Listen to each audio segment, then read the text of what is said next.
आप सब भैया, आई होप बहुत अच्छे होंगे भैया। आज हम बात कर रहे हैं भैया नीलकमल सिंह जी के बारे में भैया, जिनका भैया 2 गाना भैया हमने चॉइस किए हैं भैया। आज हमारी दोस्त कह रहे सब भैया सभी बारे में कमेंट किए भैया कि भैया नीलकमल सिंह जी के बारे में ही बताइए भैया, उनके 2 गाना जो भैया सबसे ज्यादा बजा हो और जो सबसे ज्यादा अश्लील सॉन्ग हो। दोनों गाना भैया दिखाते हैं भैया, सुनाते हैं भैया। पहला गाना भैया जिसमें भैया सबसे ज्यादा भैया नीलकमल सिंह जी का गाना है जो सबसे ज्यादा व्यूज लेवल पे है भैया, ये वाला भैया इतना व्यूज है भैया। और एक तरफ है भैया अश्लील सॉन्ग जो काफी मस्त नहीं काफी गंदा सॉन्ग है भैया।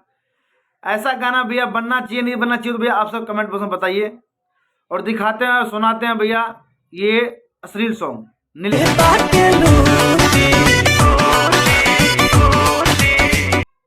अच्छा लगा तो भैया हमारे वीडियो कमेंट कीजिए, लाइक कीजिए, शेयर कीजिए, सब्सक्राइब कीजिए भैया।